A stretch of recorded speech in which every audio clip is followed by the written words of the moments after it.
and welcome to this special edition of the Stalwart Spotlight series powered by Stalwart Communities Africa. My name is Kate Pam, CEO of the Stalwart Group, your host and moderator. The Stalwart Spotlight series is a free online interactive program that focuses on pertinent business concerns which cut across various industries and is therefore relevant to everybody. It draws on panelists that are subject matter experts and industry leaders, and it promises to be one of the best investments of your time.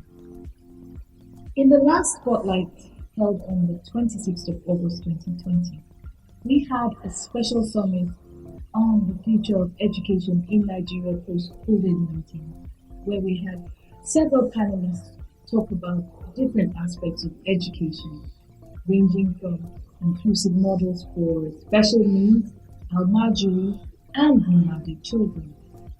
Other topics discussed were understanding how the family functions and supporting education when it does not, making technology work for education, laying the right foundation in early years learning, as well as the impact of COVID-19 on secondary schools and emerging opportunities in the education sector.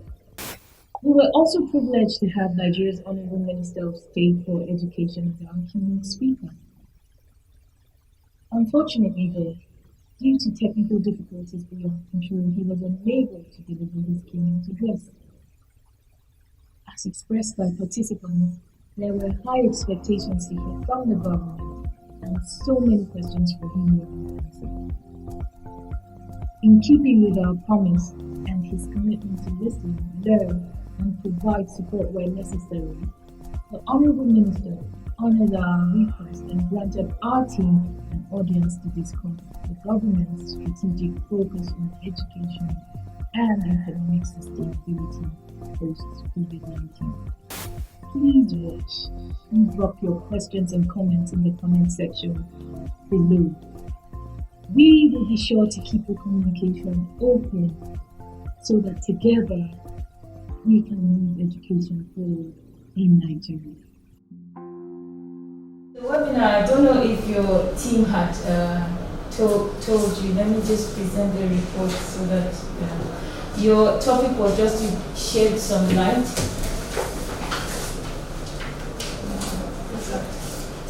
Your topic was just to shed some light on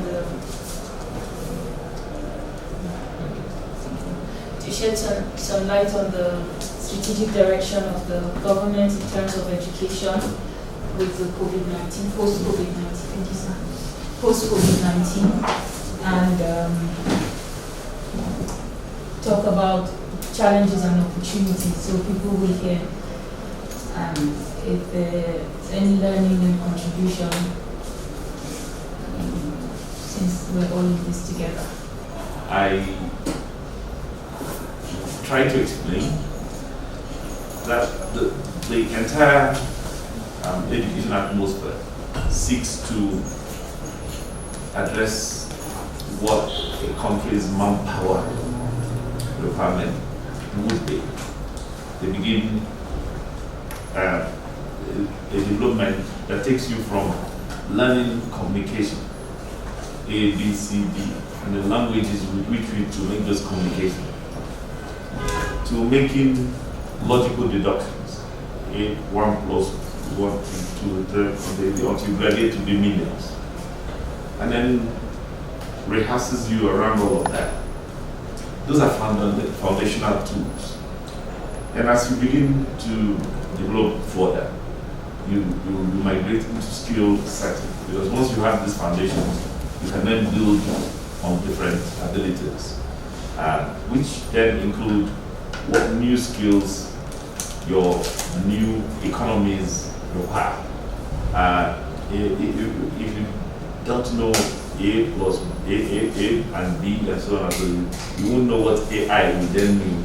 You need the foundation of, even though the meaning of artificial, to understand artificial intelligence. Mm-hmm. So the fact that the world has gone AI does not mean nobody should learn ABC.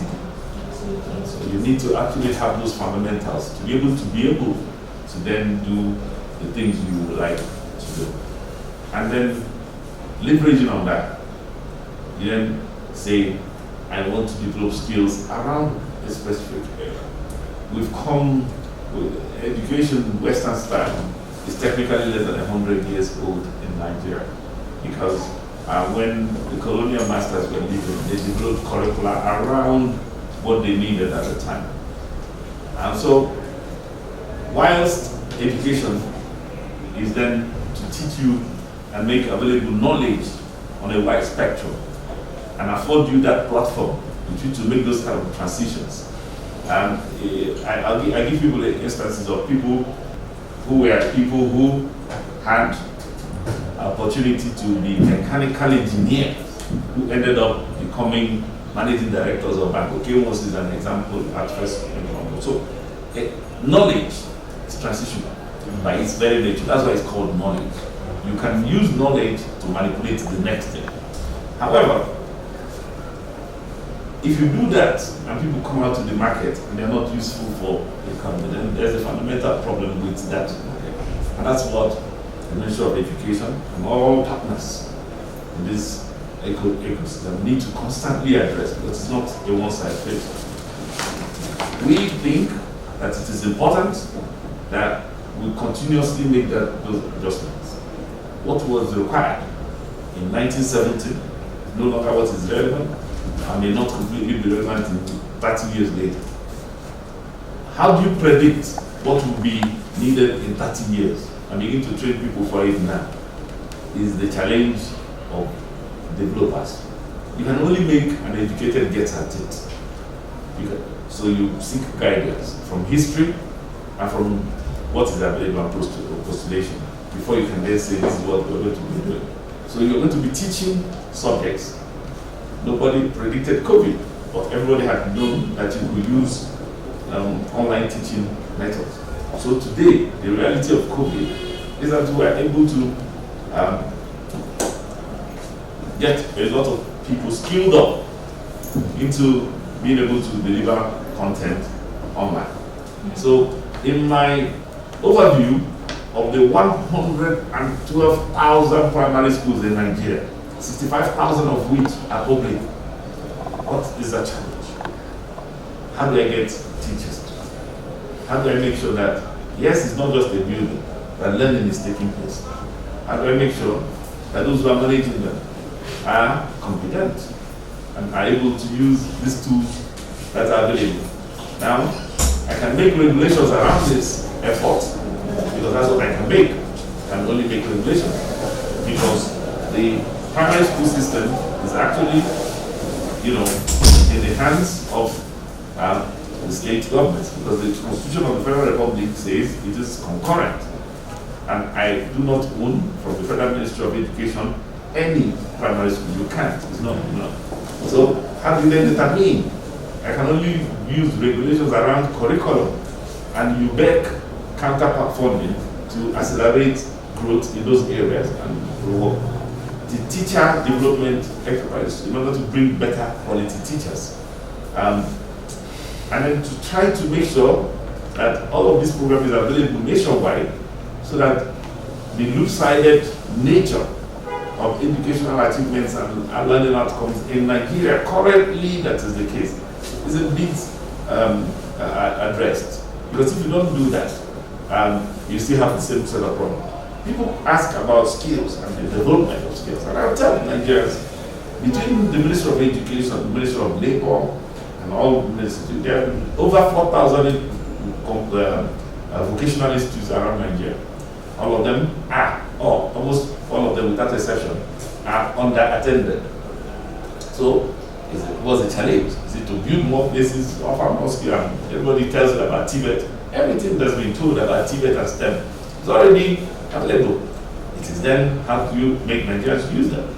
But then, apart from being Minister of Education, I'm a lawyer and a political economist. I appreciate that the foundations for almost all economic policies have to be centered around people being able to have prejudicial value for what it is that they do.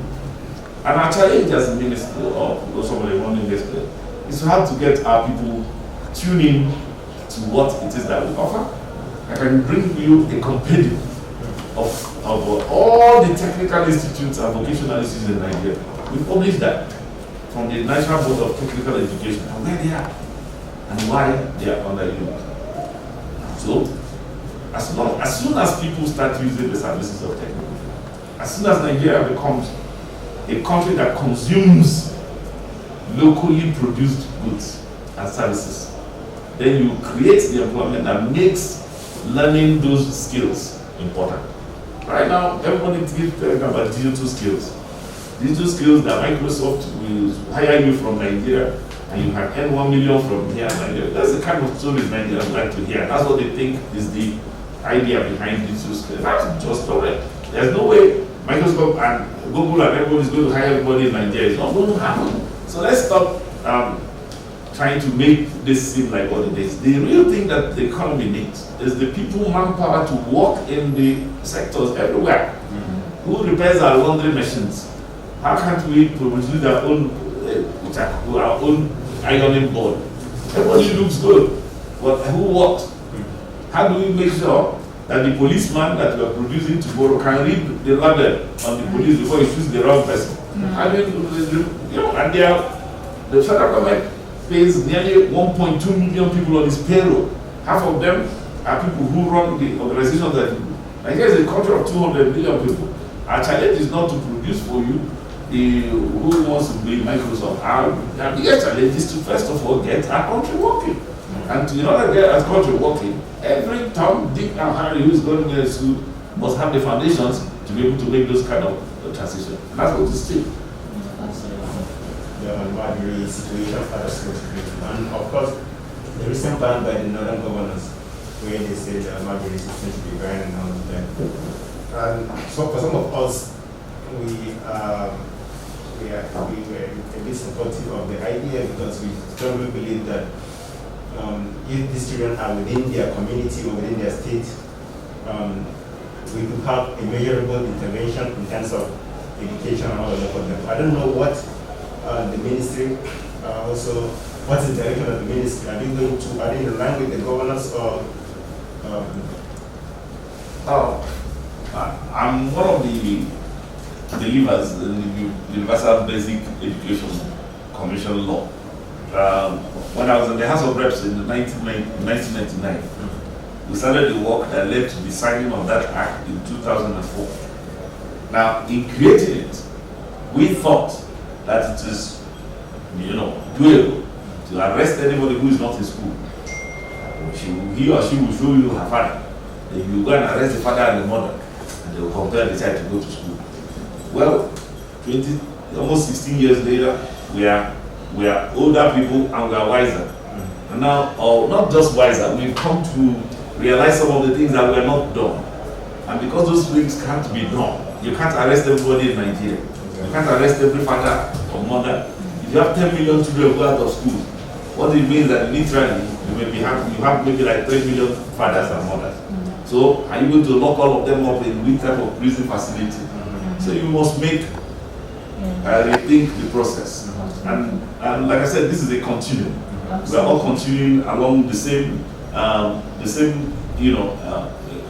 we're in a country.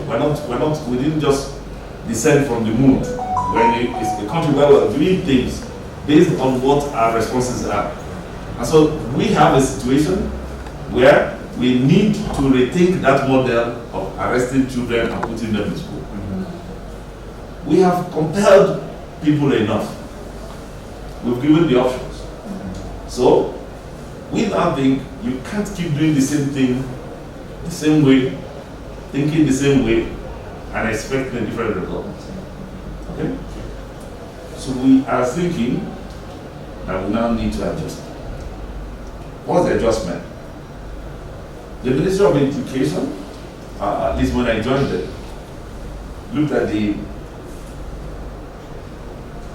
out-of-school student business and a civil, and decided that we're going to create what we call an alternate school program.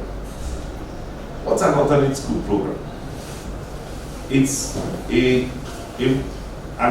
widening of definition of school. If a school is this compound plus teacher plus students. Why do we need to say, except if it is located here, we can't have it elsewhere? So we expand the meaning of school. We now say, if you are not in a formal school in our class under UBEC, we can offer you an alternate school program. What's an alternate school program? This alternate school program essentially would be any child who is out of school for any reason. Maybe he's a market hawk, he's in some sort of agricultural, some sort of, he is a so one. Or in a Nigerian place. You go and identify wherever this place is, where they teach them this non-formal way. If you identify it, you aggregate a minimum of 30. This is the class size. Once there is an aggregation of 30 at any location, you recognize the owner of that facility as a lieutenant teacher. If you recognize him as a lieutenant teacher, he becomes cascaded into the Empower scheme. Using the Empower scheme, you can then say the children that are in group on that place, we now capture them and take their biometrics so that we can station them as the people who belong to that locale. In using that geolocation, you can then say these children can be put on a school feeding program. But in turn, for doing all of this and for recognizing this, we're going to send you a teacher. We'll send you a teacher to come to you, since you can't come to the class. We'll send you a teacher to do the 4 subjects that liberate: maths, English, basic science, and social studies. These 4 will be taught for every child and graded in the same way as a formal school. But that will be us going.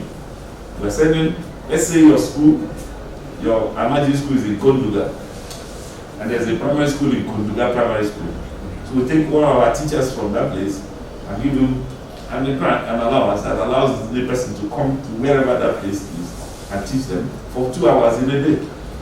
The 2 hours we can give you 30 minutes for each of the subjects. So that each child is upgraded and will continue to work like that until they come out of school.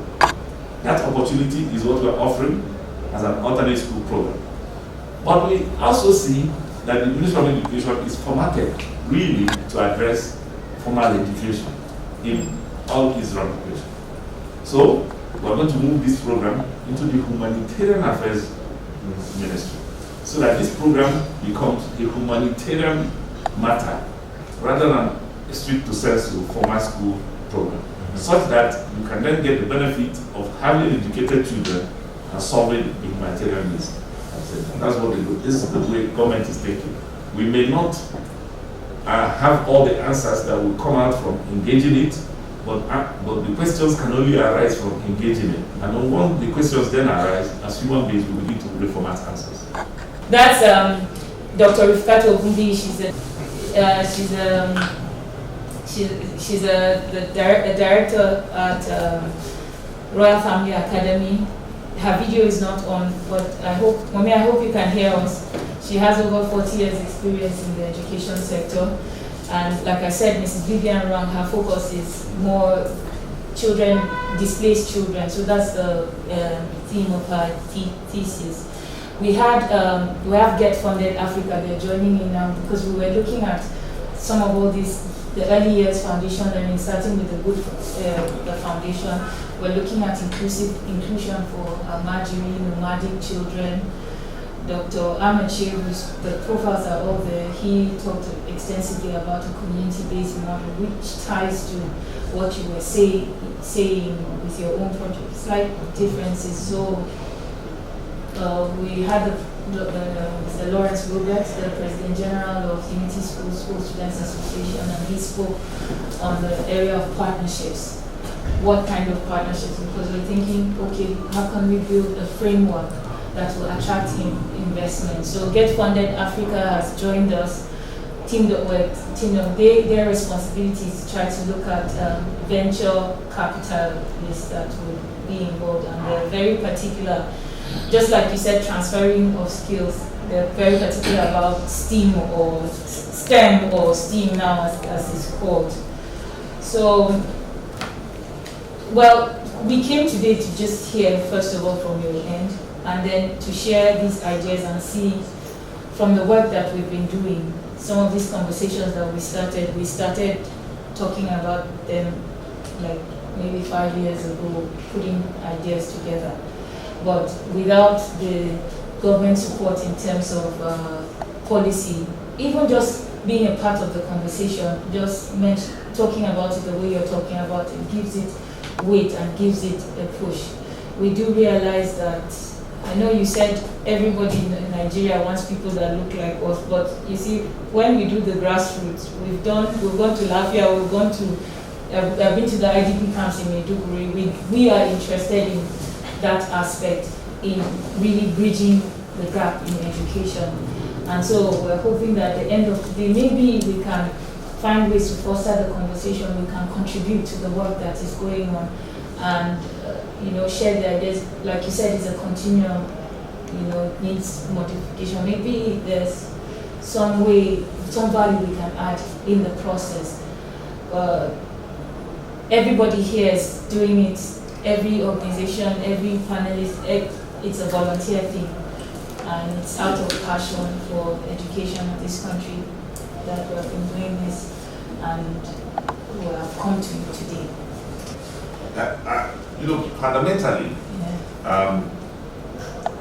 this is the Ministry of Education.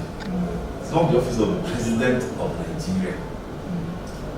Well, and I'll tell you what the difference is.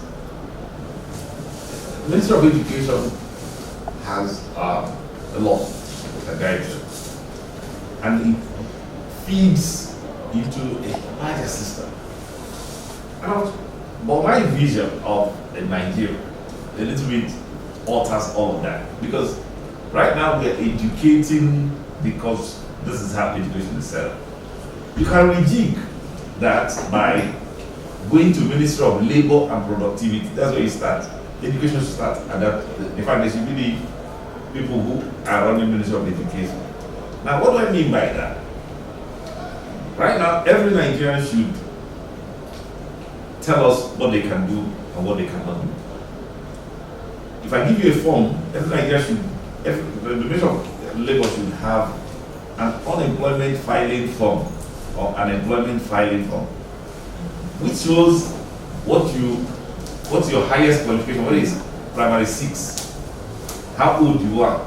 But at primary 6 and or PhD, whichever between primary 6, first degree school and PhD, this is what you can do, and this is what you cannot do. This is what you're doing presently, and this is what you otherwise would have been interested in. Alright, so immediately I can, on my laptop, tell you I have 20 million Nigerians who are able-bodied and willing to work. Now I know that. What are my constraints? They are trained in the things that they cannot do. So where would they like to do? I can answer that question. They will tell me, I have 16,000 fashion designers, those who are interested in fashion design. So my job is to place them in all the institutes that are so available. If you look at her mask, that one, you can see her lipstick is already going through it, meaning that this is a person who is their focus is makeup. So you can take somebody and say, I have to so this is her interest, and she's in photography. Yeah, it makes. So you move this person to this way. Nigeria needs to respond to its own challenge. Hopefully by the time you get to read the report, you will see that we're talking about, like Dr. Ahmad Shehu in his own, he's a product of nomadic education, and he has done a school with their community, the same model that you talked about. They contributed one cow, and they were able to set up schools, and they went through an accelerated learning program. So we are thinking along those lines. What do we have? What resources do we have? Can we use our local churches and our mosques as learning centers? So we have assembled a team, local and that are willing to come and fold their sleeves and get the job done. But we've been doing this thing on our own, and we thought, okay, if we have the weight of the ministry. You don't need the weight of the ministry. Use us as enablers. We're enablers. Just tell me what it is that you want to. What we say about funds. Funds are fungible. What you call them, they become. So tell me what it is that you're planning. It may not be the same thing in Kubwa. It might be different in land, whether you're going to and whatever. So you may just, they are all going to be fungible. Yes. Let them deal with them on the basis of this is what you have said you would like to do, this is what you would like. And each time I give people a prognosis. When I provide a prognosis, I say, this is what the problem is. This is what my diagnosis of this prognosis is. And I like to then apply X, Y, Z. We're talking. So come to me with that. I'm open. I'm not going to open now because I have to go to PTF. No, not today. Not today. I really appreciate your time, and I had a couple of questions to really ask on those models, especially as concerned with the margin issue, because I'm very concerned and worried about sustainability of sport models. Sure, but you can join our team. Yes. I invite you. Please. Yes. Because I've just set up a steering committee made up of young men. I met with them yesterday, about 36 or 3 from each geopolitical zone. They were here yesterday. They're meeting again on Friday. Zonal reps who are articulating this before all of us can mix. We can box the corners and let's start this. Yes, fantastic. We would really love to be a part of that because we looked at different models, the community-based, family-centered learning model, along with our match, and we're combining all these things. Like I said, I'm willing to check out the calls, wherever they are. Let's go around them. All right. Thank you so much. Thank you so much, sir. I think this has been, for us, just this feedback that we have received from you is a success. We did not come to ask for money or anything. We just want an opportunity to work with you.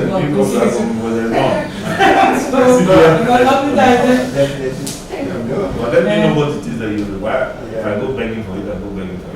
Yeah, Yes. And we appreciate your passion, sir, and the brilliance as well. Thank you very much, sir. So we'll engage some more with email. Okay. Thank you. She's appreciating. Thank you, ma. Thank you, sir. She has a vision for setting up early years centers in every local area using local resources. So how do we do that?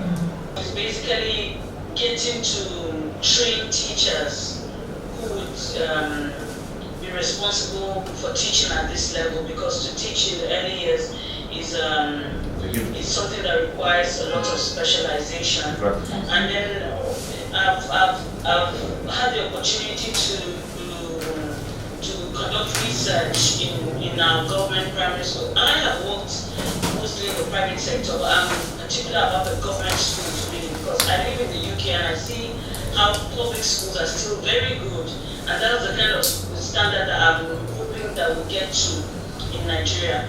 And so I'm looking at the early year setting and teachers being trained to teach these children. And then the curriculum is a thing of concern for me, because from my research I found out that our curriculum is more abstract than experiential for the children.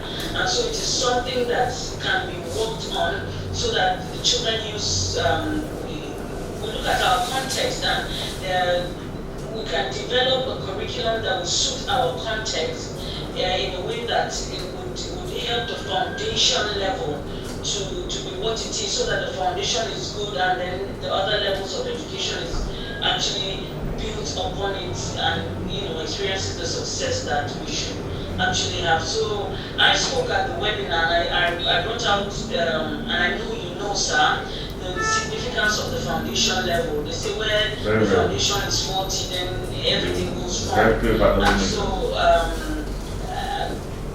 those particular things, the centers, working with the local governments, and the different levels, and then making sure that we've got well resourced centers with the manpower teachers that are well trained to be able to do that, and a very good curriculum that would actually get the children to learn. I'm trying to rush because you're standing, sir. No problem. But I get the gist of your engagement, okay. And I would advise that we synthesize something out of it that says this is the specifics we want to deliver. Then we can go ahead with that. Yes, ma'am. Okay. Thank you very much. All right, sir. All right. No, we always have a token of appreciation. Inside it is for being a panelist on our program, we normally give a little something. Just come and do the doctor.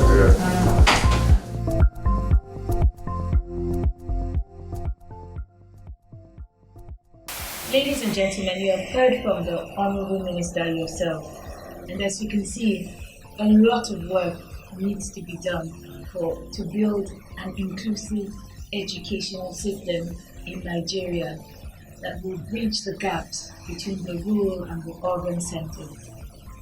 To watch a full video of the webinar, please click on the link below. For more information on how you can be a part of our work in bridging that gap, please visit our website www.stalwartcommunities.org, and we would love to partner with you to share strengths and to fashion the future that we desire for our beloved country. Thank you.